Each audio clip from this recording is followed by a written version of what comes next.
Good evening, everybody. It's about 11:20 p.m. May 9th. Was it Thursday, May 9th?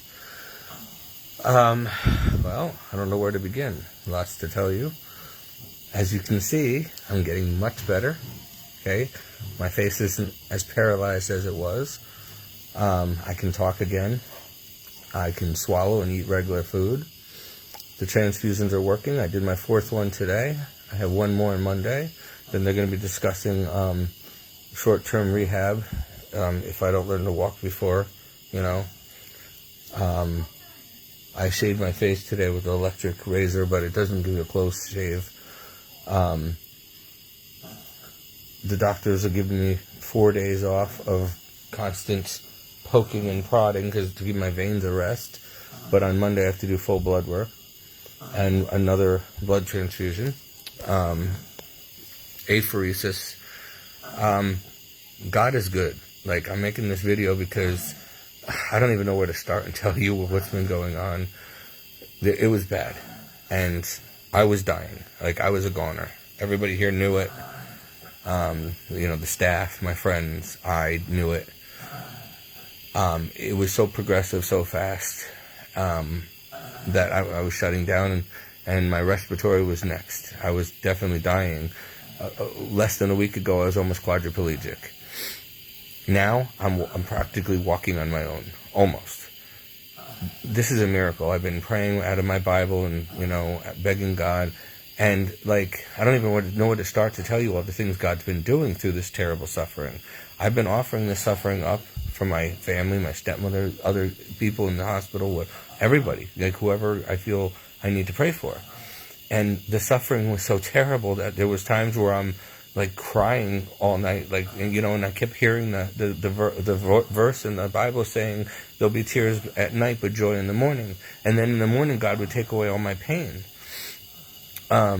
He's been sending the right people at the right time, and even though this has been so terrible and scary, he didn't give up on me, and I didn't lose my faith, and I've still been ministering even though I was paralyzed, talking to everybody, giving my testimony. All of you around the world, I thank you for your prayers and masses. God helped the doctors to figure out what was wrong and give me the right therapy treatment so I can live. The doctors are amazed. They said that I'm beating this so fast because what happened is it was really late and really advanced, but they caught it too late, and there was a chance that it was going to be permanent damage, or I would die. And so it wasn't looking good. But after the first treatment, there was immediate success. After the second, after the third, after the fourth today, I have one more. And they said, listen, if you're doing this well, it's going to be good. After the fifth treatment, usually most people are cured. You're going to have to go to rehab for a while to learn how to walk again. But today, all of a sudden, I was able to start placing my feet. Before, it was like walking in space where I couldn't even, there was no coordination with my hands or feet. When I'm trying to brush my teeth, I'm missing my mouth. When I'm trying to eat, I'm missing my mouth. When I try to place my feet, I can't feel where they're going, and they're going in wrong places. Now I'm able to, I can walk practically. I can feel where my feet are supposed to go. I'm very steady. The doctor's this is amazing. You're recovering so fast, faster than we expected. And so that proves that we have the right illness and that we have the right treatment. They were really worried. A couple of days ago, they wanted to put a feeding tube and a breathing tube down. I'm like, no, absolutely not. I have faith. I'm not going to just go on life support and die. You're out of your mind. So I just prayed, okay? So now, get this. Last night, okay, it was another miracle. The night before, I prayed, I said, listen, I really need to see my priest, Father Turner. And he's very busy, and the hospital's far away. And, he doesn't usually show up at night or whatever. He doesn't have much time to spend with him, right? So every time this past couple weeks I asked God to send him, he came when I needed him for confession, and so I could receive Holy Communion and just talk to him, right? And so the other night I prayed, I said, I really need Father Turner to come tomorrow. Well, I waited all day and he never came. And then it was like 7:30. It was dark, and I'm sitting here in the dark. I'm like, I guess he's not coming. All of a sudden, Father Turner walks in, and I'm like, what happened? He's like, well, I was sent here. I'm like, what do you mean you were sent here? He's like, well, it seems like we have a mutual friend with somebody who's very high up in Yale, and he goes to our church, and he visited you today. And I'm like, yes, he did. And he said, well, he called me and told me all about your disability, because Father was about to give me my last rites. He kept giving me anointing of the sick, and he's like, listen, I'm giving you an anointing of healing, but pretty soon I'm going to have to give you an anointing of of your last rites. It looks like you're not going to make it. And my other friends who've been helping me out from church, they're like, Steve, we really need to talk about your funeral and what you want in life, and because this is not looking good. And I'm like, would you have faith? I'm not going anywhere. And they're like, yeah, well, it's, just in case. So we got my funeral arrangements all ready, and the life insurance policy and all that. And but I'm like, listen, I think this is a waste of time, because I believe in my heart God's going to heal me. And so then Father Turner comes and he says, well, this doctor was talking to me, and he told me, like, I was asking him about, like, I knew you were very sick, but I wanted to know, like, the details. So he gave him the details. And then the doctor said to him, he's like, listen, you really should go visit Steve and, give him confession. Now, I didn't ask this doctor. I didn't know he knew my priest. I'm good friends with my priest, but I didn't know he knew him. And I didn't even know he was going to our parish. And it turns out now I remember seeing him around, but I couldn't place the face. And he's a very holy man. He's a very devout Catholic. And so he told Father Turner, he's like, listen, please, he's not out of the water yet. He's not out of the woods yet. But please, give him confession tonight. So Father Turner came. And I was like, God used these people. I pray, and then he sends someone. I had just gotten through leaving a message on Father Turner's phone saying, as soon as possible, can you please come here? Because the priest that here is not coming until Sunday. And he came, and after he gave me confession, he stayed a while and talked to me. And then today, my friend Shannon from high school, I started talking to her over 12 years ago. I remember the day talking to her in my father's driveway, and, trying to proselytize her, like, talking about God. And I planted the seed, and all these years later, she's doing fantastic, and we're friends now, and she's been coming and visiting me and bringing me food, and today we had a special day. We went out to this healing garden thing on the roof, and we sat there for like 3 hours, and I was allowed to go out with her in the wheelchair, and it was so nice. What an awesome conversation. I got to pray for some patients that were out there, and they really appreciated it.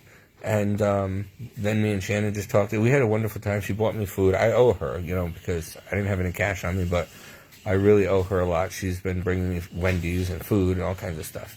And then she bought me cafeteria stuff. And so thank God for her. God's sending another good friend into my life, another member of my little flock. And now she's going to start going back to church again, she said today. She wants to go with me, but I don't know when I'm going to be able to get out of here because I have to go to rehab. I got to get this thing out of me. And it goes into my heart, and this is where they do the transfusions. They take all the blood out and change the plasma, and then put new plasma in from donors or whatever. It's a whole long story. Not fun at all, but it's saving my life. So it works. Apheresis definitely works. It's a miracle. I did not want blood transfusions or anybody's bodily fluids in my body, but I had no choice. It was this, or I was dying. It was rapidly. It was paralyzing every part of my body, my stomach, my intestines, everything. I had no bladder or bowel control. I couldn't write. I mean, it was horrible. It was like basically like Lou Gehrig's disease, but instead of like a gradual, slowly becoming disabled, this was in a week. Like literally, it just started, and within a week, I was paralyzed, like quadriplegic. My mouth was like this. I couldn't gargle. I couldn't swallow.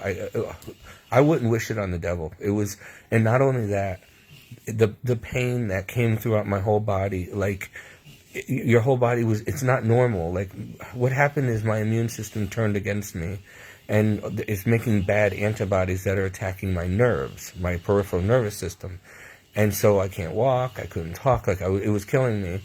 And even my fingers still are a little like pins and needles and like numb, but they're getting much better. And my feet, They're getting a little better today, but it's like you can't feel your feet. And when you step down and walk, it feels like you're walking on sharp shells on a beach.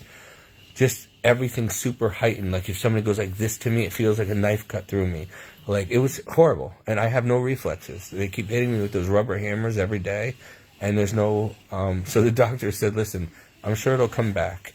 But you could live without reflexes. Like, reflexes are not going to affect you. It's not a big deal. I'm like, really? Don't I need them? And they're like, no. So the neurologist was, the head of the neuro team came to visit me. She spent an hour with me today. And she said, I'm going to give you 4-day weekend. No more blood. You don't have any more tests or anything. We're not going to poke or prod you. But on Monday, I want blood work, like full blood, and then we're going to do the last transfusion and then figure out what we're going to do from here on out. Maybe put a permanent port here, and you might have to do a transfusion every month in, like, in an outpatient clinic or what. But, depending on how you do, sometimes this could be a lifelong thing. So with this disease, Guillain-Barré, you can get it from a stomach bug, and then it causes your immune system to go. It can be a trauma. It could be a surgery, like I had that major surgery I'm still healing from on March 30th. It could be a flu. They told me not to do any vaccines, which I don't, and they said a vaccine could kill you because it can cause this to happen again. And I'm like, wow, I never thought doctors would tell me not to vaccinate. And they're like, well, with you already have blood clots. This disease causes blood clots, and most people do not die from it if it's caught in time. If it's not caught in time, they die a quadriplegic and they end up on life support. But if they catch it in time, it's curable. 99.9% curable. 1% death rate, right? Hey, cuz, how you doing? I haven't forgot about you, Crystal. We got to catch up sometime when I get out of here. My cousin. And anyway, so I still have this thing in my throat, which they're not sure what it is, but I got to get it checked out clinic. It could be throat cancer. There's still a chance I have leukemia, but they're not worried about that right now. They're worried about just getting this fixed. So I still have Hashimoto's thyroiditis, which is another immune deficiency. It's called AIDPS, acute immune demyelinating poly something, whatever. It's really, or Guillain-Barré. So basically it's a class like MS, Lou Gehrig's, this, Guillain-Barré. They're all in the same class, but Guillain-Barré hits you quickly out of nowhere. It could be done, you can get in a car accident and get it. You can get it from having usually a stomach bug. You can get it from the flu. You can get it from a vaccine. It causes blood clots. Most people who do die from this die of embolisms. I have an IVC filter in me. I have a huge blood clot that's still in my left leg behind the knee. We've been on heparin drip and heparin shots forever. You should see my stomach. It looks like this. But we're trying to dissolve the clot, and so it doesn't kill me. But the filter has to come out in a few months. Otherwise, that will clog up, and then that can cause a problem and kill you. So, not fun, guys. But the Lord has been sending people, like so many people, to come pray for me. And I've been praying for other people, patients, visitors. I've been documenting this whole journey. Like, I always make my daily videos. And even though I've been so sick, I've been there for you guys and telling you, keep the faith. Even if I die, keep the faith. And watch what God's going to do. I had faith that he was going to get me through this. And he did. Well, I'm still not out of the woods yet, my surgeon said, but I'm confident, and it could be a lifelong thing that I got to keep managing. It could always come back, but most of the time, if people are doing as good as me, it never comes back. So let's just pray it never comes back. But what you guys are witnessing is a miracle from God, because I was a goner. I really was. It was that bad. And I was ready to die. It would have been a horrible death, but I was there. And so this is a miracle from God. Yes, the medical team, we have to applaud them. But God used certain people from church who knew people here, who knew the doctors in the medical team, who got the right people, who knew what to do. They knew the symptoms and they recognized it. Otherwise, everybody was like, you're in uncharted territory. We don't know what to do. We don't know what to do. I was in 2 different hospitals. And then finally, I was put in the right people's hands, and they knew pretty much what it was. But I had to go through painful tests. blood tests constantly, all day long, every day for 3 weeks. Constant monitoring. They put me in an ICU, step down to monitor my heart and stuff because it affects my heart. It affects my blood pressure. My blood pressure went up to 189 over 115 or whatever.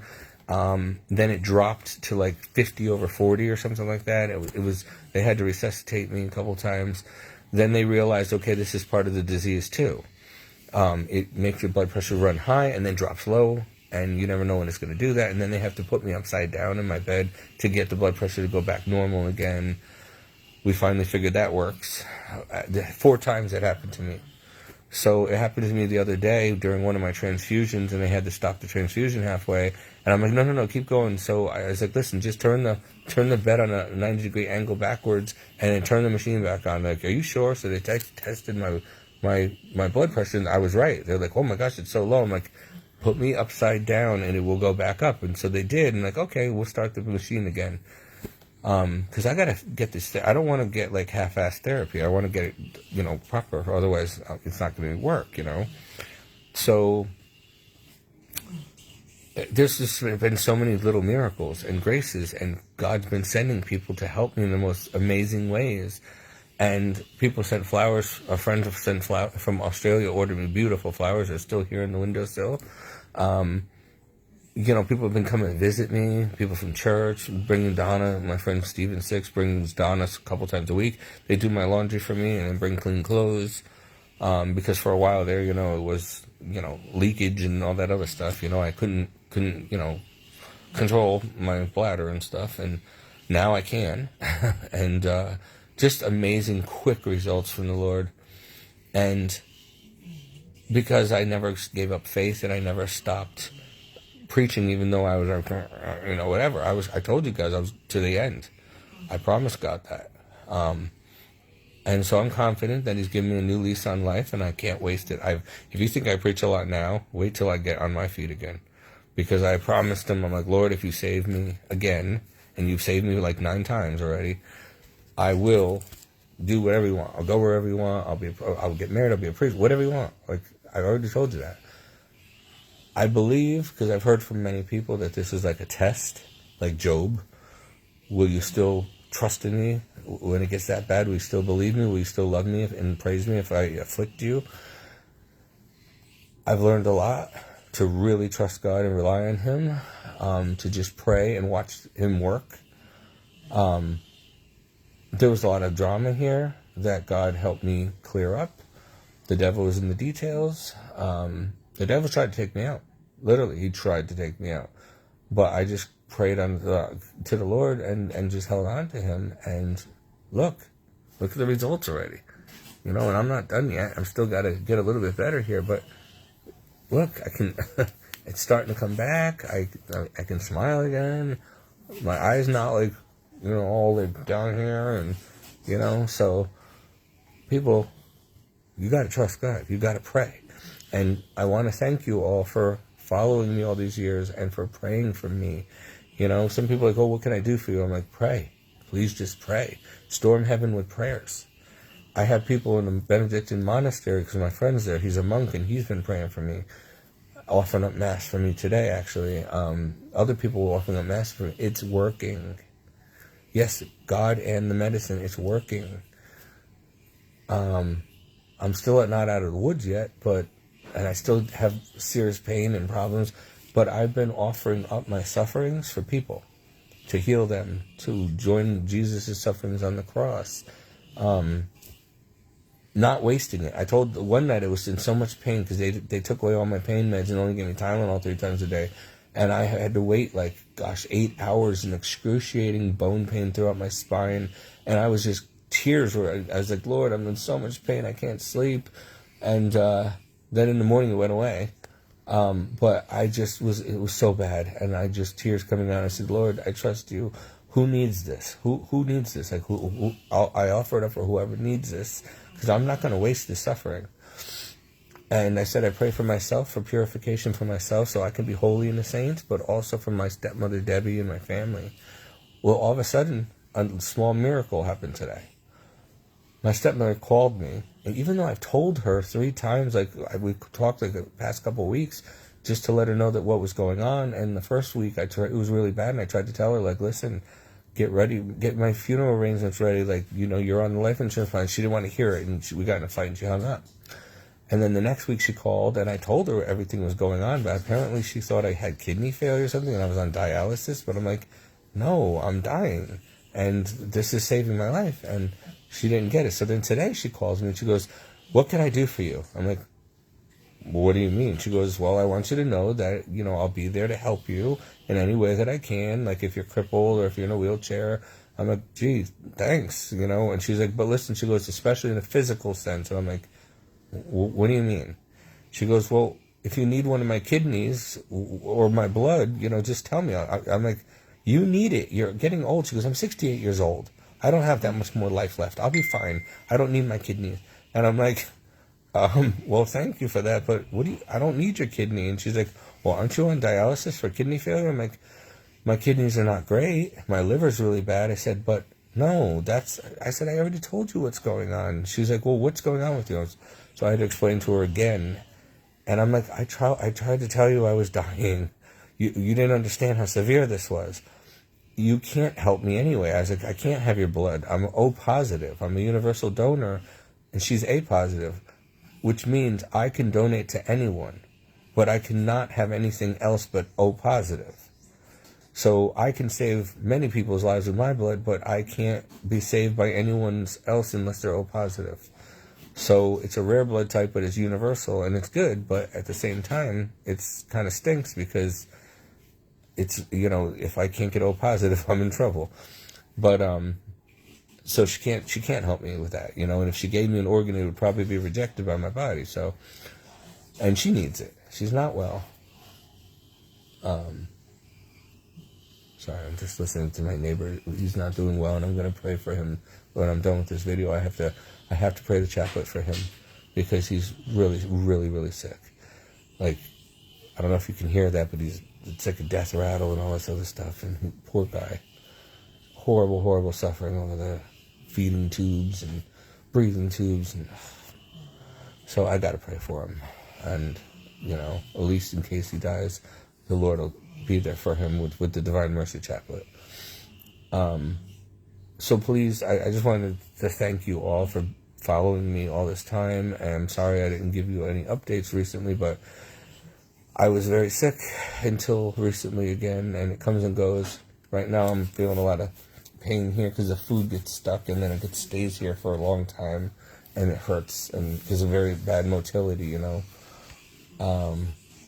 so I offer that up also. But here's the thing, I've been praying hard the past month for my stepmother, and for peace, and this and that, and so she called me today, and it meant a lot that she was willing to actually give me a kidney or her blood. And I didn't think I'd ever see the day, and so she's like, listen, I know I'm not your mother, and I'm like, you are my mother, you've always been my mother, you raised me since I was like 7, like, of course you're my mother, I've always loved you as my mother. She goes, no, I mean, I'm not your biological mother, but I want to help you, and I don't know if I can, but I will do whatever it takes to save you. And I'm like, wait, that's not the person wow. So the Lord's working on her heart and our relationship. And I said, listen, if you really want to help me, I just want you back in my life. I want to bury the hatchet. I don't know why you're so upset with me, but I love you, and I forgive you, and I ask for you to forgive me, whatever it is that I did, all these years. And she's like, well, I remember we got in an argument, and you told me I was a horrible mother. And I'm like, well, you upset me, and you said some terrible things to me, and so I reacted. People say things once in a while when they get in a fight. I'm sorry. I always apologize after. I don't like saying these things, but that was so long ago. I'm like, you got to learn to let things slide and forgive. I'm your son. Like, you can't be, I know I'm your stepson, but I'm still, you raised me since I was a little boy when my mom died. Like, you've always been my mother, and I love you, and I know that. She's like, no, you don't. I'm like, I love you. I love you. I do the best I can. Okay. I treat you the way I would treat my own, anybody. And, she's like, well, then things went south again, and she started getting into her normal, oh, you'll never change, you're still the same person, you've not changed at all. I'm like, that's not true, you haven't been in my life for many, many years. You don't know what God's done in my life. You don't know what I'm not the same person I was. You're still holding things against me from my teens and 20s. Then I gave my life to Christ. I'm a very different person. Don't you know that? No, you're not. And I'm like, how can you say that when you're not even in my life? You don't even watch my videos. You don't have internet. You don't come to my home. You don't visit me at the hospital. You don't know my friends. You don't know me. I know you very well, and I'm like, no, you know the person that I used to be. You don't know the man I am. Look, you know me at 24. You're judging me from 24 years, like 20 years ago. That's what you're judging me by. I'm 44 now. Like, I grew up. I matured. I've gone through a lot. You haven't been there by my side. Hey, Pam, how you doing? I was just making this video to update everybody that I'm doing phenomenal. Praise God. It's a literal miracle. The doctors are baffled that it's working so fast and so well for me because they caught it at a very late stage, and they all thought it was going to be over. I talked to my neurologist today, and she was like, I didn't think you're going to make it. I talked to some of the nurses that have been taking care of me, or PCAs, and they're like, Steven, a week ago, I didn't think you were going to pull through. And here you are practically walking on your own and talking, and your face is back to normal, and you're eating regular food, and, like, this is amazing. And I'm like, God, why do you think I have my Bible here? Why do you think I pray my rosary? Hello, I put this on, the green scapular. It never fails. I put this on people with cancer, and they've gotten cured. This is the green scapular that I wear, and I actually had the brown scapular on the whole time, but once I put the green scapular on a week ago, all of a sudden, real rapid advancement, and, like, amazing. So God works in mysterious ways, and he's been sending the right people at the right time. It was a very close call. And like I said, I'm still sick, and it might be a lifelong thing, but it's manageable now that we know what it is. And thank you so much, Crystal. I'm proud of you if you mean that, little cousin, because I know that we don't really have the same views, and I know that we don't really talk much, but I would like to, when I get out of here, meet up with you again and be part of your life, because we are cousins. And your mom, she probably hates me, but just tell her I still love her, and she was always my favorite cousin growing up. Your mother, Kathleen, was awesome to me. She was always awesome to me, and I love her. I love everybody. Like, literally, when Jesus takes over your heart, you love everybody. You don't care. Like, you forgive quickly. You don't hold grudges. You just want the best for everybody. I've been asking God for a special grace. I said, Lord, I want to be able to heal people. I want to be able to pray, and I've done it before through by your glory, but I want to really be able to help these people who are suffering. I don't like seeing suffering. It's terrible. I know what it's like. And I want to be a testimony to others to give them hope.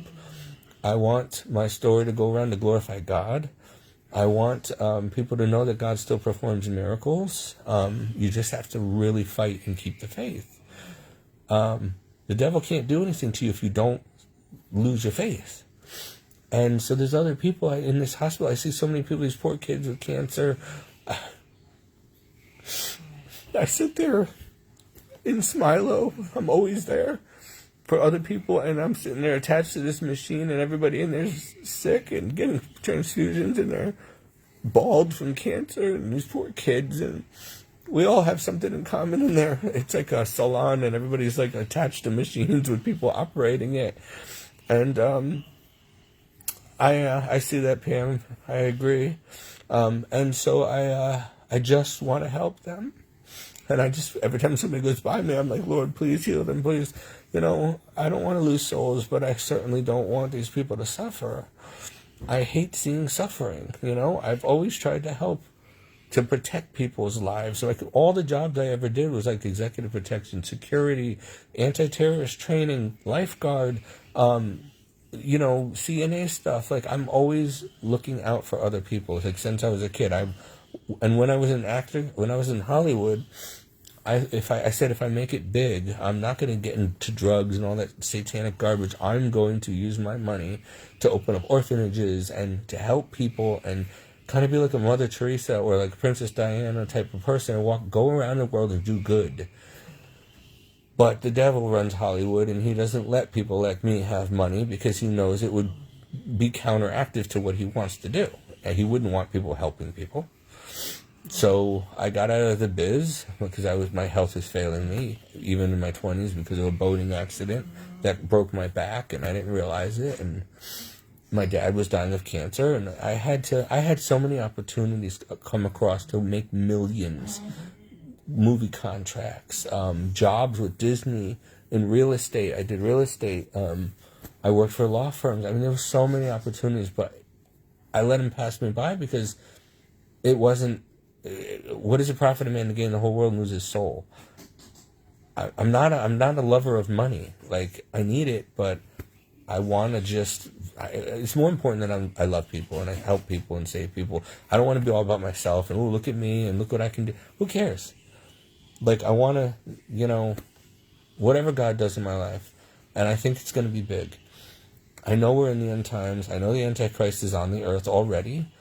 I think I know who it is. I'm pretty sure it's Obama, but you know what? I wouldn't be surprised if it turned out to be Trump, even though I'm a Trump supporter, because the more I read Revelation and stuff, I'm like, somebody like Trump might get it back in there, and I'm going to vote for him, but he might do good for the first 3 years, and then all of a sudden, boom, who knows? We don't know.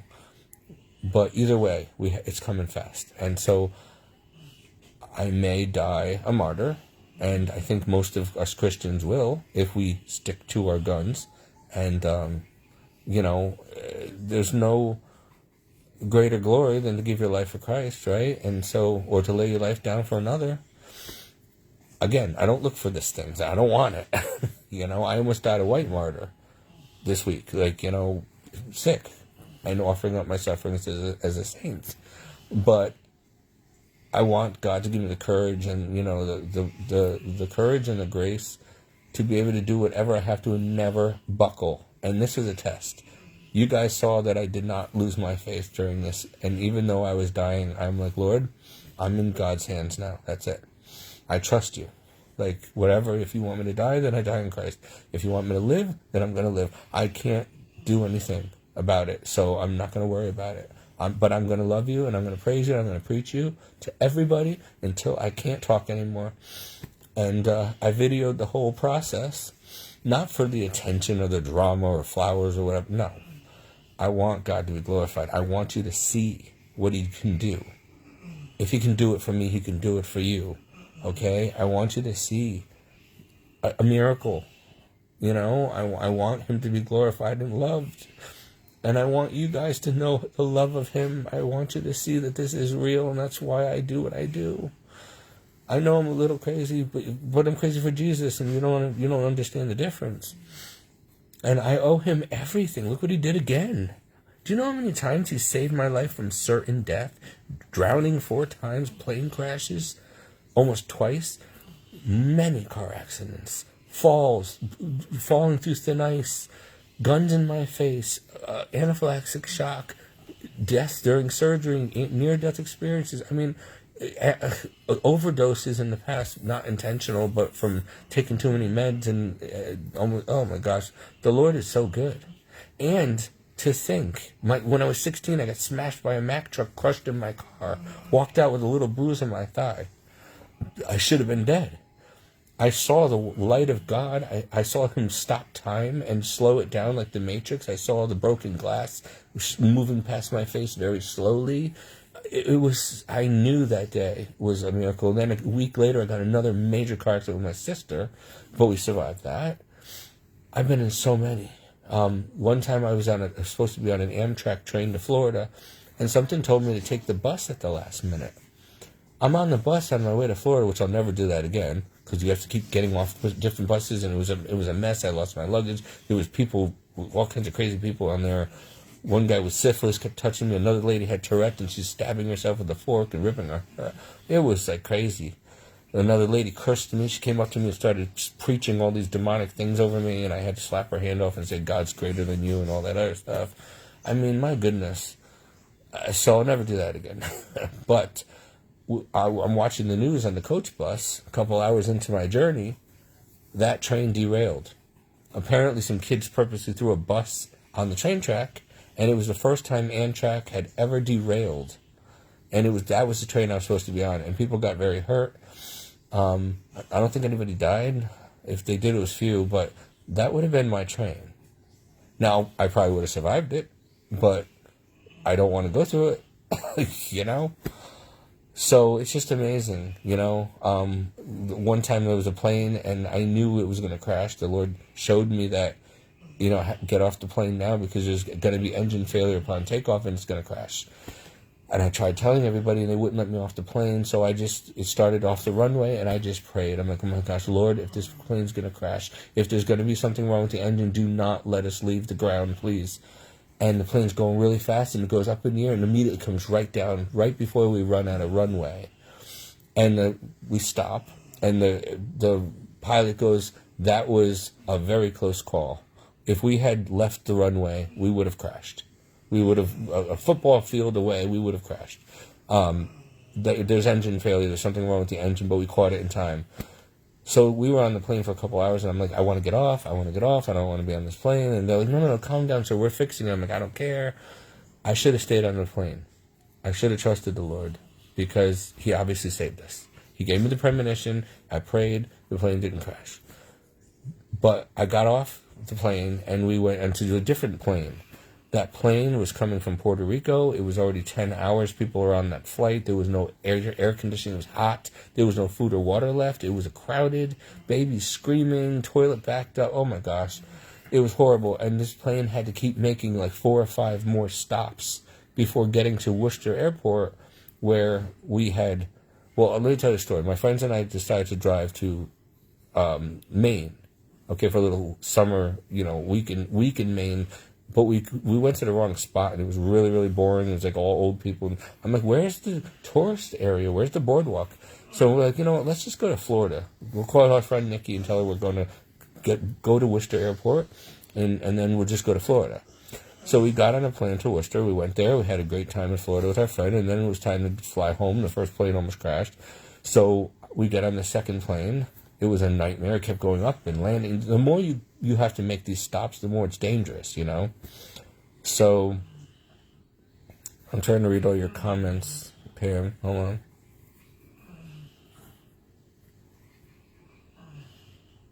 Amen. Glory be to God. What are those? What, in my neck? These are the ports coming out of my neck. It goes into my heart. So for the blood transfusions. Let's see. Sorry, guys. I'll continue the story in a minute. Amen. Yeah, I heard that about the Antichrist. I know. Everybody told me to write a book one day. I'm hoping to just tell my story on TV or publicly, because I don't have time to write a book, and I don't. You know, nobody's gonna believe it anyway. We're gonna put in a fiction section. You know, sometimes we don't want to throw our pearls to swine, unbelievers, because they're not going to believe. They're just going to scoff anyway. And sometimes I think the Lord wants me to keep things between he and I, because people don't need to know everything. But when you have a personal walk with him. So anyway, we're on this plane. It makes 4 other stops all over. And now, this was back in 2002, I believe, in March. You could look it up. It was Delta Airlines, and we hit a nor'easter, and it was such a bad blizzard that there was nowhere to land, okay? And we were out of gas. And we were circling from LaGuardia to New Hampshire to Worcester, just going in circles and waiting for them to clear a runway for us. And I don't know why, but the pilot, either he did it purposely, or so we were all like involved, or we knew what was going on, or he didn't realize he had kept the microphone on. But we heard all the communication with him in the tower, and he's like, we're out of gas, we have to land. They're like, well, you're gonna have to ditch in the water. He's like, it's freezing cold, we won't survive, it's nighttime, I'm not ditching in the water. They're like, well, there's nowhere to go, you're gonna have to land in the field. He's like, clear a runway somewhere for us, we have to come in. They're like, sir, there's nowhere for you to go, there's 4 feet of snow on the runways. So we tried LaGuardia, we tried Worcester, we tried Pennsylvania, and then finally he said, listen, I'm coming into New Hampshire, and whether you guys are ready for us or not, so get the emergency vehicles ready, because we're coming in. We don't have a choice, we're going to crash. And so he told us all, he's like, people, if you're going to pray, you better do it now, because There's no runways cleared for us. It was very scary. And, everybody's crying and scared, and it's a blizzard, and all you see is snow on the wings, and the wings were icing up, and it was turbulent, and he couldn't see. He was like, I don't have a visual. I can't see where the runway is. And they're like, don't come in. There's no runway. It's full of snow. We have not plowed it yet. And he's like, I see the lights of the emergency vehicles and the plows. I'm coming in. So luckily, I just started praying, and my friend Tony's like, stop, you're making everybody nervous. And I'm like, we're about to crash. I'm not going to stop praying. What are you talking about? Why isn't anybody on this plane praying? They're all crying and screaming. Nobody's praying. So I got up and I just kept saying Our Father and Hail Marys over and over and over again. And we ended up thank God there was 4 feet of snow, because we would have crashed. But the good thing was there was no gas left. If there was gasoline, we would have blown up. We hit the runway.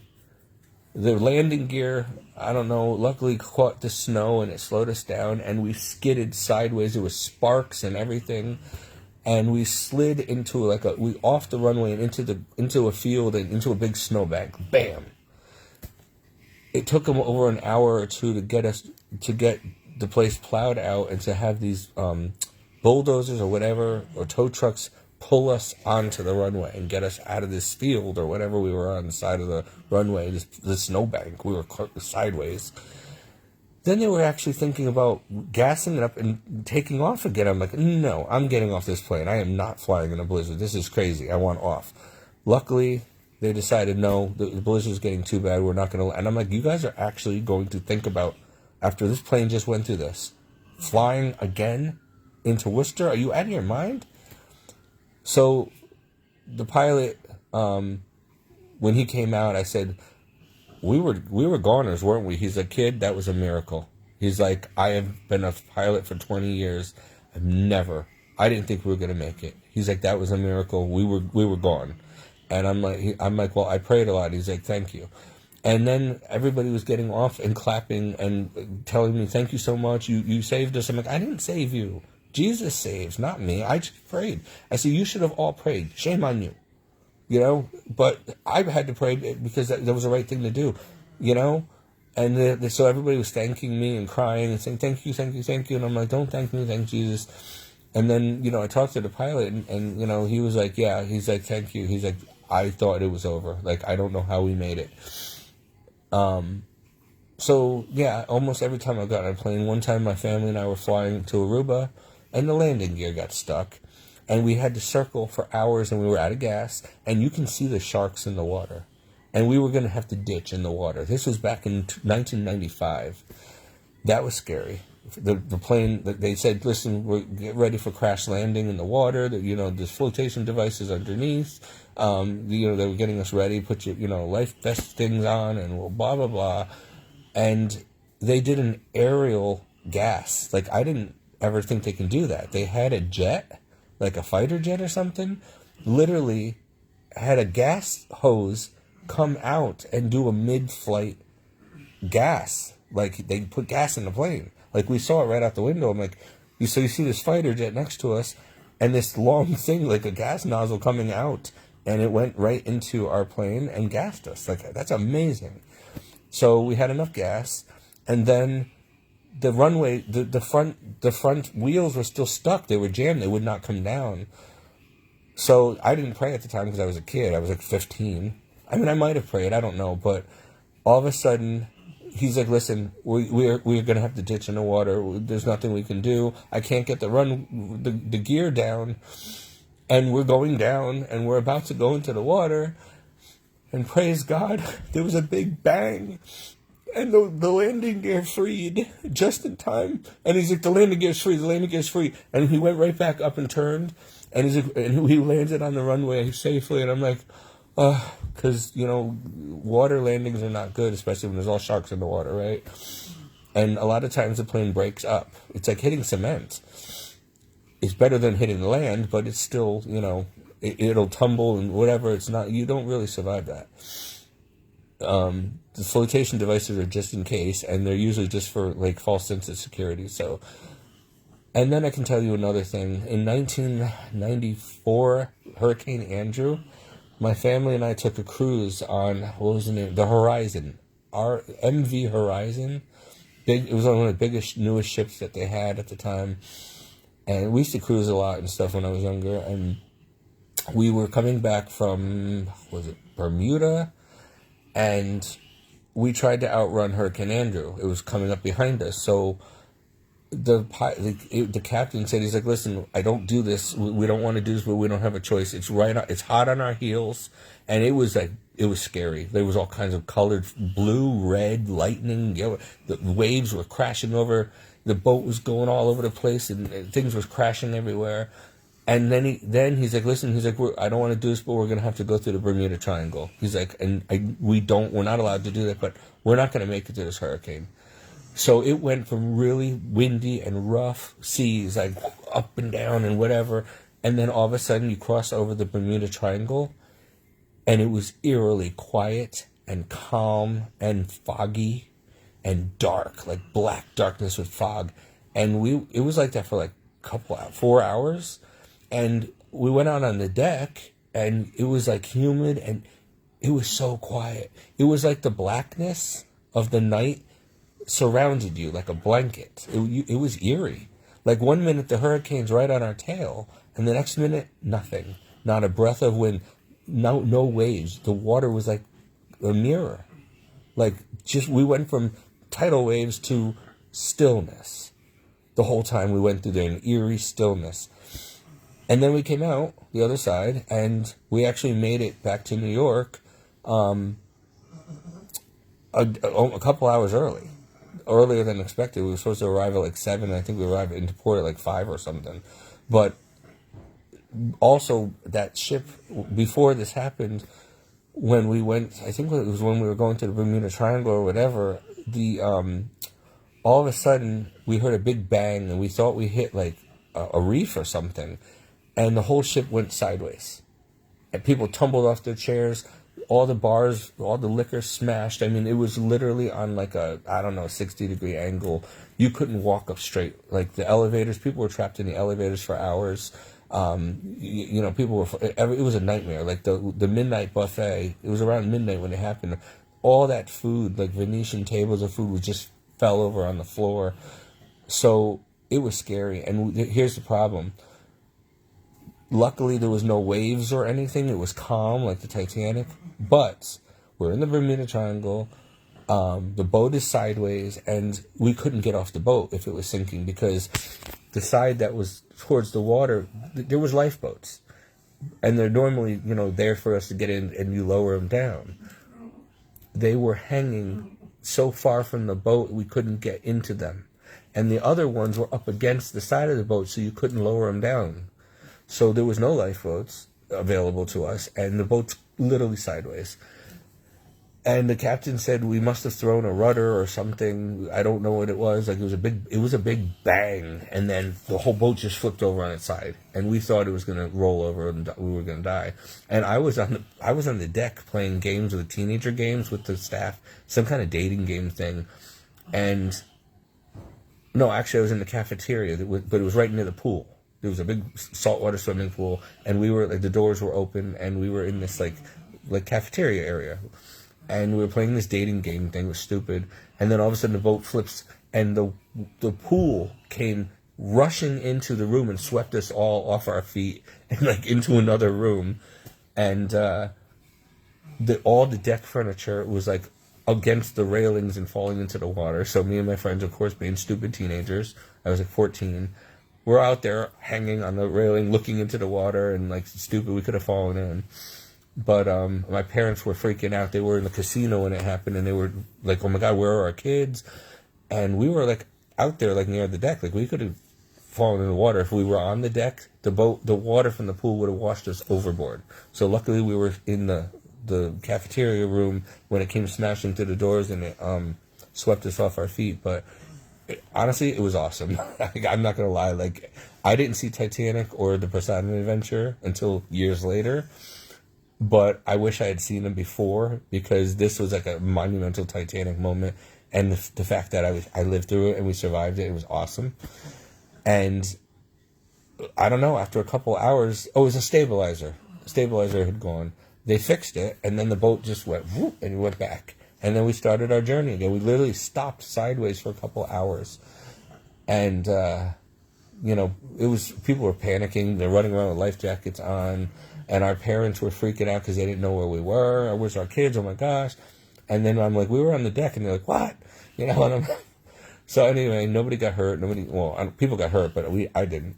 Not me and my family. But it was awesome. And just to be able to go through that, and then say we went to the Bermuda Triangle, and we were in the middle of Hurricane Andrew in the ocean. Amazing.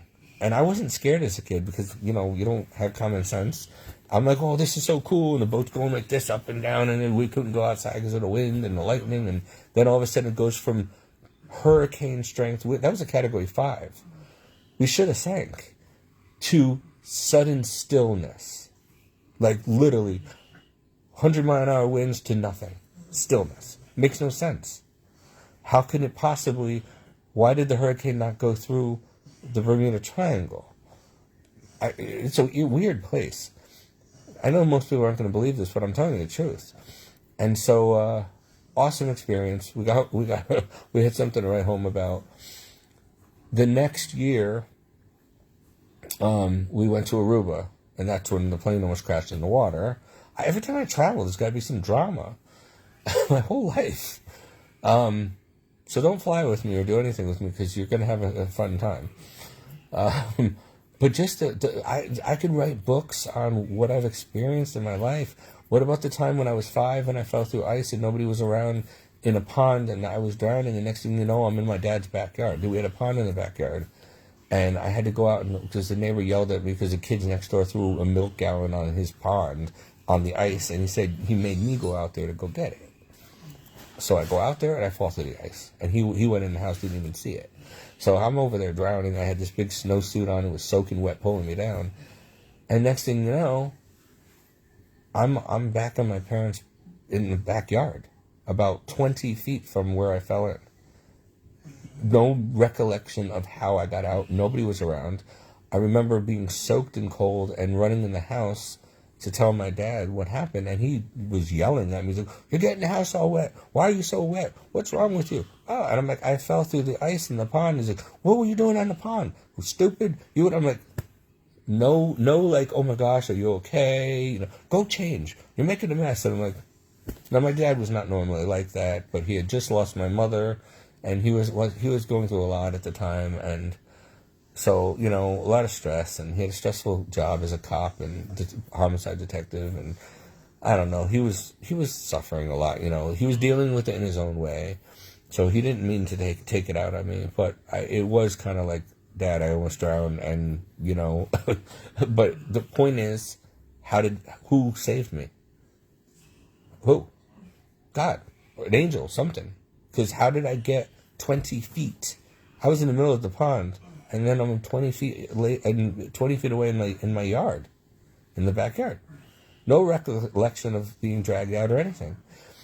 This happened to me many times. When we went to Bahamas with my stepmother and my family, the waves were really big and I was afraid. And my stepmother put me on her shoulders and said, don't worry, I got you. Well, a big wave hit us, knocked us both down. I was dragged along the coral. It was like a rip current or something, and I couldn't, we got disconnected, and I couldn't breathe. I was underwater, just rolling and rolling. When I was about to give up and I knew I was going to breathe in the water, I'm like about to just die because I knew I was going to drown. And all of a sudden, I go to suck in the water, and I'm sitting on the beach. And my stepmother's still in the water. Where's Stephen? Where's Stephen? She's frantically looking for me, and I'm sitting on the beach. How do you explain that? I had no recollection of how I got there. There was nobody that dragged me out. Again, later that summer, we're at a pool party, and nobody wanted to go in the pool because the water was totally chlorinated. It was all white. So none of the kids wanted to go in the pool with me. And the pool was like 20, 30 feet or yards from this big tent that everybody was eating under. So I went into the pool, and I went into this homemade tire tube, and I got stuck in it. And I couldn't get out, and the thing flipped over upside down, and my feet are like wailing in the air, and I can't get out. And again, I'm about to drown, and all of a sudden, I get released, and I come up just in time, and I look, and nobody even saw. They were not even watching. Nobody would have even noticed. And then, another time, we went to Typhoon Lagoon in Florida. And my parents were, I'm like, I really wanted to go into the wave pool and go swimming, because they had these cool waves, and my parents were like, you really shouldn't go swimming, or you just ate. I'm like, I'll be fine. And so they're like, okay, we'll watch you from here. They were in the restaurant on the side of the pool, this wave pool. So I go in, and I go and swim all the way out to the deepest part, not knowing that when the thing goes boom, like this big thing, this big sound, loud, horn, and then everybody starts panicking and swimming to the shore, and I'm like, what's going on? And you hear this big crack like thunder, and this huge tidal wave comes flying at you. And I couldn't get away from it. I was like 12. So I remember this big wave, and this big fat guy in a tube comes down on top of me, and I'm being dragged around the bottom of this cement pool. And I couldn't tell which end was up. I couldn't hold my breath any longer. And I was about to just give up. And next thing you know, I'm sitting on the side of the wave pool, like out of the water. And I'm looking, and the lifeguards didn't even notice I was in trouble. They weren't even looking at me. They had their backs to me. And I'm like, how did this happen? This happened to me at least 4 or 5 times. So you know what I did when I was older? Because I know what it's like to drown, or almost drown, I decided to be a lifeguard. It was after they told me I probably had Lou Gehrig's disease at 31 years old, and they said, you can't swim, you're losing mobility, you have all these muscular issues.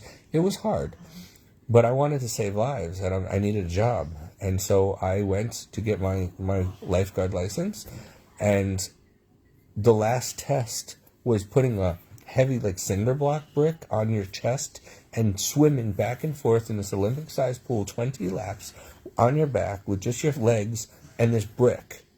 And I'm like, Lord, I was last to finish. And I'm like, Lord, I'm not going to make it. I have all these health issues. I'm old. I was smoking at the time like an idiot. And I'm like, I can't do this. And so I just prayed. I'm like, Lord, I can do all things through Christ who strengthens me. And I did it. I passed. And barely, the last lap almost killed me, but I made it. And the judge, the person who was keeping the timer or whatever, and watching, they're like, Steve, all these other people, you're still in the pool. 20 minutes later, you're still in the pool. I'm like, I couldn't keep up with these youngsters, these 18 and 20-year-olds. I was 31 with health issues. I should not have been doing that. I was cramping up. So I had a couple cool jobs, private pool at some yacht clubs, tennis clubs, and then I had a beach job, which I hated because the water's dirty around here, and I didn't want to have to go in there. And of course, I had to go in there and save some kid who didn't listen to me. So I'm sitting there on my lifeguard post smoking a cigarette like an idiot, not thinking anybody's going to drown. And this fat kid, he was really, really fat, and his mother was like, here, you watch him. I'm like, I'm not here to watch your kid. You need to watch your kid. It says there's a sign there saying that, swim at your own risk. I'm just here. You're lucky I'm here, but I don't have to be here. You know what I mean? It's a country club. It was in East Haven. It was called East Haven, Yacht and Tennis Club or something like that. Beach and Tennis Club. And so anyway, this kid goes out there and he starts drowning. And I'm like, so I have to run, blow my whistle and run. And some jerk the night before sabotaged my saving equipment. I had a thing that I was supposed to bring. It had a rope connected to it. So it connects to me so that if I can go out there and hold on to this thing and make the save.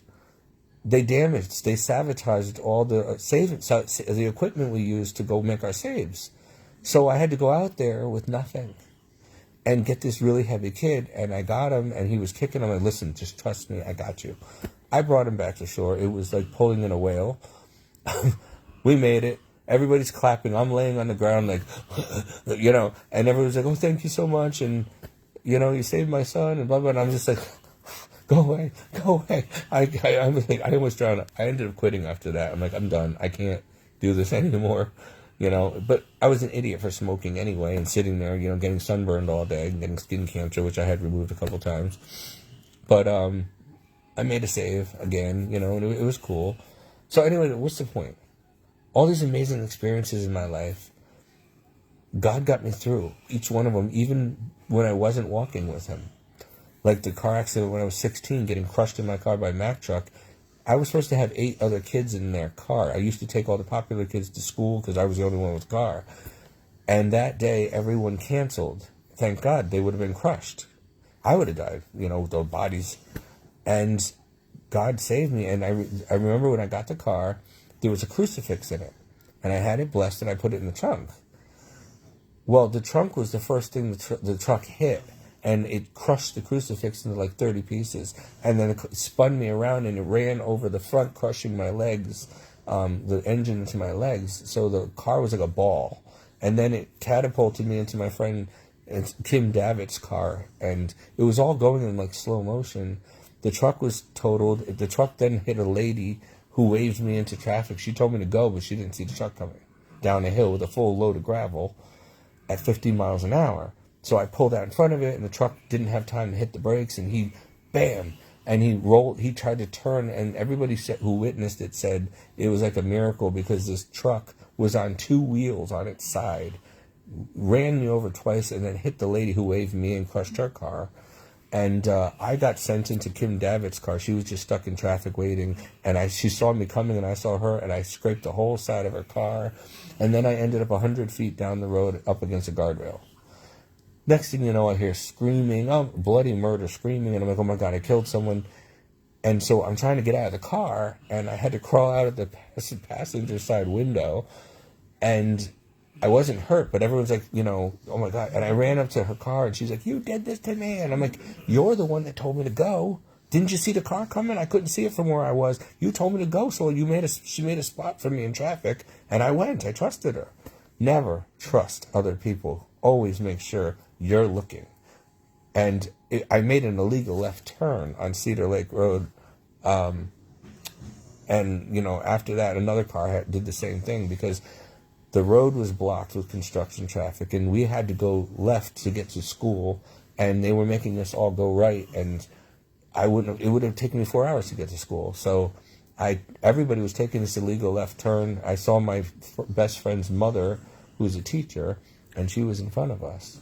And I saw her, she was right in front of us, so she went, and everybody else was going fine. So it was raining, it was foggy, it was pouring rain. I had the radio blasting like a teenager, and so I couldn't see with all these trees there. Now the road, you can go both ways. Like now they've cleared all the trees, and it made it wider and all that stuff after that accident. But luckily nobody got killed. The lady got injured. She was more like in shock. She had a little piece of glass from her window because a truck came down on her door, and it was a brand new car. And so she was just mad at me because the car got crushed, and she was in shock because she saw the truck coming at her and thought she was going to die, and there was nothing she could do about it. And it broke her little glass, and it cut a little cut on her thigh. No big deal. Well, they strapped me down to a wooden board, and laying in the middle of the road, pouring rain, so everybody's driving by can see me. It looked like I was dead because they wouldn't listen to me. I was like, I'm fine. They're like, no, you're in shock. You could have broken your back. We got to send you to the hospital. So they tied me down to a board and left me there for like a half hour. And so all the kids going to school thought they saw my car, and they thought I was dead laying on the things. I couldn't move. I had this stupid rope bands all over me keeping me tied to this board. Then they put me in the same ambulance next to this woman, and who's waved me in, and she was screaming at me in the ambulance, "You did this to me. This is your fault." And I'm like, "Lady, you should be darn lucky that we're alive." So they bring me to the hospital, and my father at the same time, I had a premonition that something was going to happen. I just had a bad feeling, but I had to go to school. And my father, it was his day off, but he got up. When I left for school, we had a real good connection, me and him. And he got up, and he was nervous about something, like he had a bad feeling, and he got up, this was like, 7 in the morning, 6:37 in the morning, and he went up, and he was sitting at the table and having his coffee. He was really worried about me, and he heard all these ambulances and stuff because it was right behind our house. And he just had a bad feeling it was me. And then the police called, and they told him that I was in a horrible car wreck, and he thought I was dead. And they gave him misinformation. They're like, "Listen, your son's probably in terrible condition because the car is literally a ball there's no way he could have really survived that.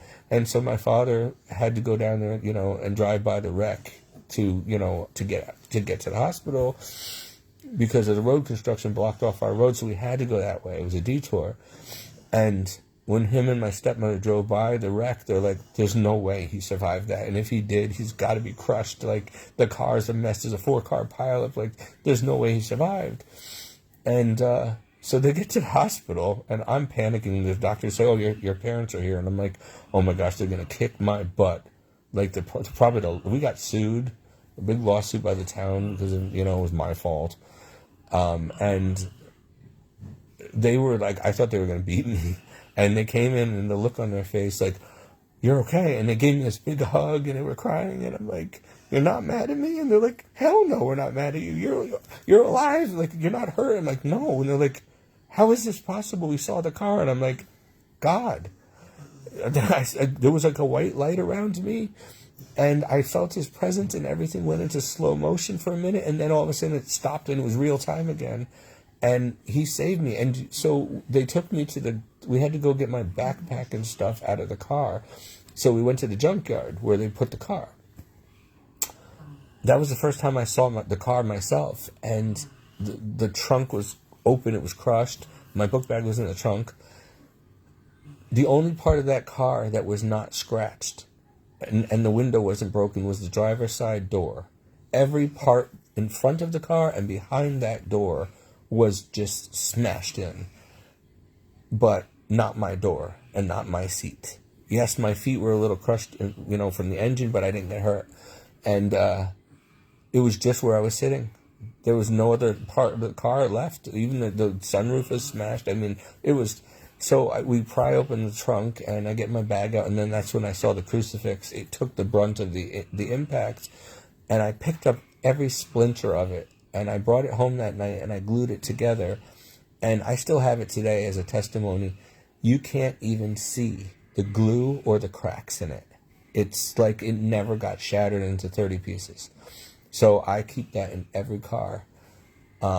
And that's when I really knew that God was in my life. But still, I was living a terrible life as a teenager. Had I died, I would have gone to hell and deserved it. I was already sleeping around, and oh my gosh, a terrible sinner. And knew God and always prayed, but never read the Bible, didn't know anything really about sin and, hell and all that stuff. So I could have died then. And there was so many other car accidents I survived. No wonder my back is all messed up. And then there was the boating accident where I got tossed up in the air and crushed my thoracic. And I should have been paralyzed, but I wasn't. And now I still have to have a surgery on that. But we had to put 2 rods in my neck now at 44 because of that stupid incident at 25. On a fishing trip, I went to secure the anchor in the front of the boat. We hit a big wave. I went up in the air, landed on my neck and shoulders, and really messed up my neck and back. And for the rest of my life, from 25 on, I had they thought I had ALS, Lou Gehrig's. They couldn't figure out why I was getting paralyzed, why there was all these muscle spasms and twitches. And I went through hell, psychiatry and stuff, because the doctors were writing it off as being in my head. Finally, at 32, we get the right doctor, and he gives me an MRI, and oh my gosh, your neck is broken, your back is, and it all fused together. You need surgery. So 33, I had my first cervical fusion. I die during the surgery. I walk around the room. I have an experience with God. I get sucked back into my body. I tell everybody about it. Nobody believes me, but I was able to tell everybody what they were talking about in the room and everything. I could get into details, but I've told the story 1,000 times. And then after that, almost every other surgery, I started having these near-death experiences where I saw Jesus and Mary. I was talking to them. They were telling me stuff about the end times in 2018. I couldn't remember when I woke up what they told me, but I knew that it was serious. And Mary, the Blessed Mother, was standing next to Jesus, and she was like, Stephen, you know better. Like, I'm not mad at you, but you can do better. My son's not pleased. And Jesus was standing next to her, but his face was blurred out. And I'm like, why can't I see his face? Because you're not holy enough to see his face. You don't deserve it, but I'm his mother, and I'm interceding for you, and I need you to go back and really, really serve my son and do better. Stop sinning. we love you, but you got to learn, like, you got to stop. Because at that time I was really I really relapsed into some sins. And so the Blessed Mother was standing there radiant next to Jesus, and then next to her, as far as the eye can see, were all these other people, but they were all wearing gray habits like a Franciscan with a white rope around their waist. Jesus had the same thing on, the Blessed Mother did. And I'm like, why is everybody wearing gray? Why is it so somber up here? Why are they all quiet and staring at the... We were in outer space. We were literally on like a cloud, and it was foggy. And Jesus is here, his mother was here. I'm kneeling right in front of them, bowing and saying, Jesus, my Lord, my God, my Father, I love you. Mary, my Queen, my Mother, I love you. And I'm doing this. And that's all I kept doing. But at the same time, without them moving their mouths, they were talking to me. Like, it was like, and I don't remember all of it, but it was important about what was going to happen, in the end times, and it was so close. And I remember, I look back, and my feet are hanging off this ledge of cloud. We're in outer space, and we're above the earth. And I can see, by the way, flat earthers, it's not flat. From what I saw, it's round. It was totally round. There's no flat earth. But anyway, it's a ball. I'm afraid of heights, and I freaked out because I'm literally like, oh my gosh, I can fall. Like, I'll literally fall into the earth. But I don't know, it was the weirdest thing. And then I woke up, and from the surgery, and Donna was there, the lady I live with, and all these nurses looking at me, and they're like, you've been out of it for, in recovery for an hour, and we've been listening to you, and you were going on and on about all this stuff about the end times, and, Jesus, Mary, I love you, my God, my King, my Father, I love you. You've been doing this ranting for like an hour and talking. Who are you talking to? And I'm like, the Lord and his mother. And they're like, well, I don't remember everything you were saying, but you were going on and on and on about, the end times and this and that. And I'm like, what did I say? I can't remember. Like, we don't know. We weren't paying attention, but you were saying a lot. And I'm like, well, I need to know. And I'm like, Donna, you were sitting right there, right? She's like, yeah, but I was reading a book. I wasn't paying attention. I'm like, you didn't pay attention. She's like, no. She's like, you were talking about a lot of stuff, and you just kept saying, Jesus, I love you. My Lord, my God, my King, I love you. Mary, my Mother, my Queen, I love you. And then you were talking about all this stuff. She's like, but I wasn't paying attention. I thought it was jibber jabber. So it was an amazing experience, and I've had so many of those. And so, I don't expect everybody to believe it. I can go on and on. There's so many things to tell you, but this is why I know without a doubt, folks. And look, I'm a living miracle right now. If you were watching this whole 3 weeks, you saw this progress. You knew it was over for me. Look what's happening. Like, I'm doing so much better. I'm almost out of the woods. We still have a little ways to go, but this is remarkable. And I live to declare the works of the Lord. And there's people watching these videos all over Facebook, all over the world. If this doesn't make you believe, if this doesn't give you faith that prayer works, and I have to thank you. I feel like the Lord's telling me, make sure you thank these hundreds of people, your church, your parish, your friends all over the world, on Facebook, in Scotland, England, they've been praying for you, And so I'm a merciful God. And I answer the prayers of my children. And they've been storming heaven for you. And, I don't deserve it. I merited my sufferings, I was hoping to go to heaven. I was like, Lord, I've done everything I can. I'm waiting. I'm going to be judged. And I hope I make it. But I wasn't that scared. And I just had this feeling in my heart, like, don't worry. You're not going anywhere. And I'm like, I can't move, I can't eat, I can't feel my face, I can't talk. Like, I'm like, this isn't good, but I trust in you. And I just kept praying, Lord, I offer up this suffering for whoever needs it. Lord, who needs it? Please save my family. If I have to die to get them converted, then so be it. Take me. But please, if I have to go through all this suffering for them to be converted, so be it.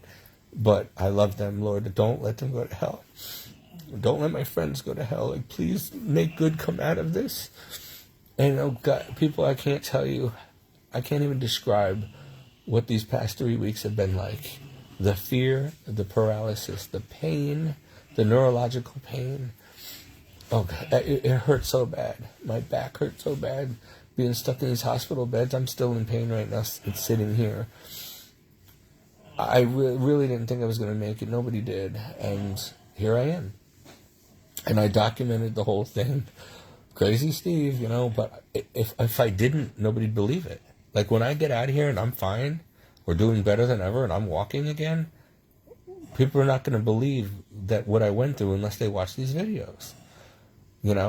So that's why I do it. And I want to make sure that God gets the glory. You better give God the glory. I have to give him the glory. This is, And then a couple of nights ago, maybe about a week ago now, when I was in the ICU, I was laying there and I'm like, Lord, I had my Bible. I could barely hold it or open it because I couldn't feel anything.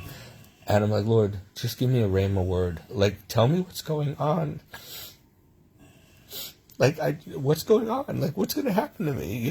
Just let me turn to the page. I want to know, why are you doing this to me? And what do you want from me? And I turned to Job, and I'm like, you've got to be kidding me.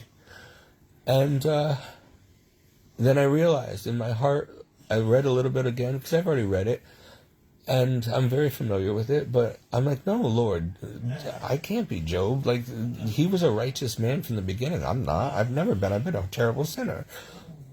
But it was like an inner, like you can't, it's an inner voice in your heart that said, you're being tested. You talk a big game. Now I'm testing you. Like, you tell people that you're going to be with me to the end. You preach hard, and you preach a good now it's time for the testing. Like, let's see what you're made of. Like, let's see if you really love me. Let's see that if you really mean it. Let's see how strong your faith is. If you're really going to keep your faith to the end, even though you're paralyzed and dying quadriplegic, will you still love me?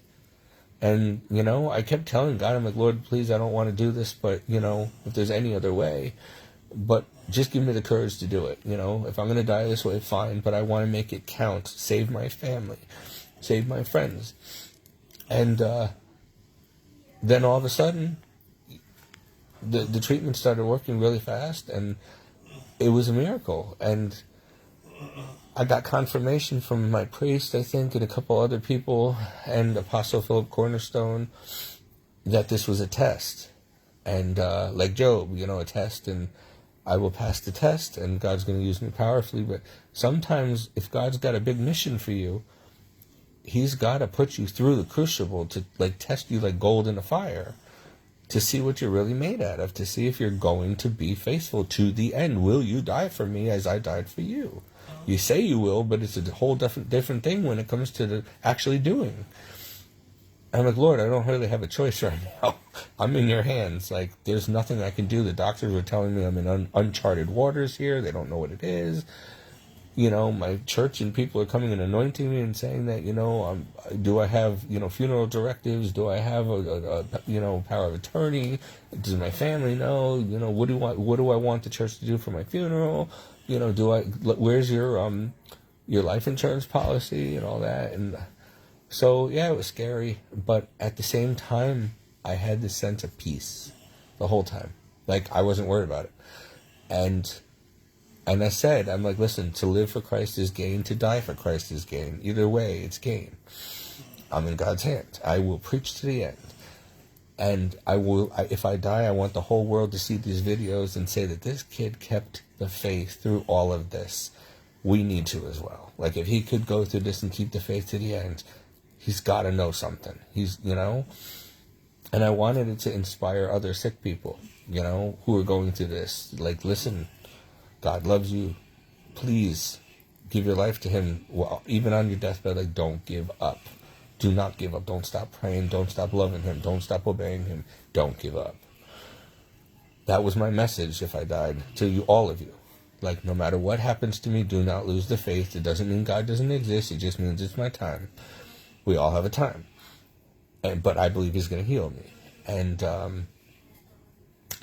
so the other miracle is that my stepmother called me today on her own, and she said, what do you want me to do for you? What do I need to do? And I'm like, what do you mean? You have no desire of being in my life all these years. You were never there for me, and now all of a sudden, what do you mean? She's like, what can I do? Like, if you're in a wheelchair or something, I will help you. I will be there for you. And I'm like, really?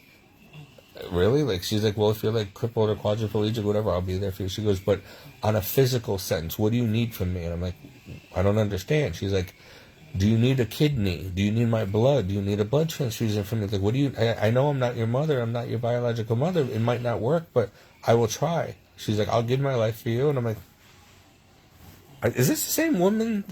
Like, whoa. Like, I've been praying and offering up all this suffering for her, and all of a sudden, it worked. Like, I expected it to work, but it worked. And I was praying. I'm like, Lord, I would just like her to, I to bury the hatchet and make peace. I don't want her to die hating me. I want her back in my life. I love her. I miss her. It's been many years. She might be my stepmother, but she's still my mother. And I told her, I said, listen, I tried to tell you it was serious. You weren't listening to me, and now you know. And I just want you to know that I forgive you, and I really love you, and I've never stopped loving you. You've always been my mother. So she's like, oh, no, I don't believe that. And I'm like, well, I don't care what you believe. I'm telling you how I feel, and you cannot tell me how I felt. So I appreciate it. I said, but your organs and blood are no good to me because I'm O positive, which means I'm a universal rare donor. I can help you, but you can't help me. I need O positive blood. Second of all, your organs are probably not going to work in me because, you're a different gender and you're a different blood type, and it would probably reject it. And you need your organs. She's like, I'm 68 years old. I don't have much time left. What do I need my organs for? And I'm like, you're willing to risk your life for me? Yeah. And I'm like, so you do love me. You must love me because you're willing to give me your blood and your organs? I mean, that or you're just tired of life. I don't know. I see the Lord's hand in that. And I said, well, listen, you don't understand. She goes, well, you're on dialysis, so your kidneys must be failing. I'm like, I'm not on dialysis. She's like, well, then what are those things in your neck? And I'm like, you don't listen when I tell you. I told you 3 times already what was going on with me, but you don't listen. I said, I have an autoimmune disease that my body attacks. It's my nervous system. It just happens. It's very, very rare. It's 1 in 78,000 people get it. Only 100,000 people a year get it around the world.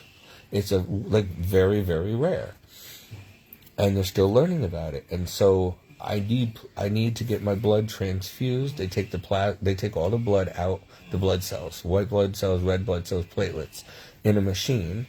They sucks it out this port. So basically, in 90 minutes, all of the blood in my body has been filtered through a machine. All the plasma and antibodies, which are attacking me, are filtered out, and then they put something called albumin, human albumin 5%. It looks like a watered-down version. It comes in a glass bottle of plasma, and it comes from multiple donors and maybe even animals, and they put it back into my blood, and then they put it back into my body. It takes about 90 minutes or more, and I'm on my 4th treatment today, and Monday's my last one. It takes 5 treatments usually before people are completely cured. And so I think that by Monday, I'm going to really be okay. I might have to keep a permanent port in my chest and do this once a month for a while, or I don't know. They're going to decide, but I'm hoping no. And even if something happens to me again, at least they're going to know now what's wrong and how to treat me. So that's good. You got to look it up. This disease caused my eye problems, which the ophthalmologist couldn't figure out. My heart problems, which they couldn't figure out. Everything I've been going through for like a couple of years is all listed in the side effects of this particular disease. So my body has been attacking my nervous system and stripping it of the lining that covers it. Like, imagine stripping a wire of the plastic sheath and then just exposing the copper. That's what it does to all the nerves in your brain and everything, and making them malfunction and make you quadriplegic, and it shuts down your whole system. My blood pressure goes up to like 189 over 115, which is dangerous, and then it'll go down to like 50 over 40, and I pass out, and they had to resuscitate me a couple times. And once we figured out that if we can tilt my bed upside down, my blood pressure comes back. So it happened during one of my transfusions. And they were panicking. I'm like, no, just stop, just keep the machine going, and no, we'll take your blood pressure. I'm like, take my blood pressure, it's going to be very low, and then tilt me upside down, and I'll be fine. And so they did, and then my blood pressure went up again, and then they started the machine again, and we continued. So now they know what to do, and today it happened again. It started happening, and I'm like, listen, just turn the bed down and keep going. And so I went upside down again, and it worked. So if it happens at home, I'll have to sit upside down on the couch and with my feet up in the air, and it should get it back. But that's what this does. It affects everything.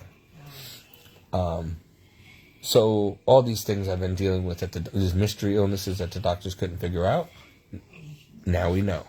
So at least finally we have a cure or a diagnosis, And that's because the Lord had his hand in it and guided them to show them what it was just in time, like in the nick of time.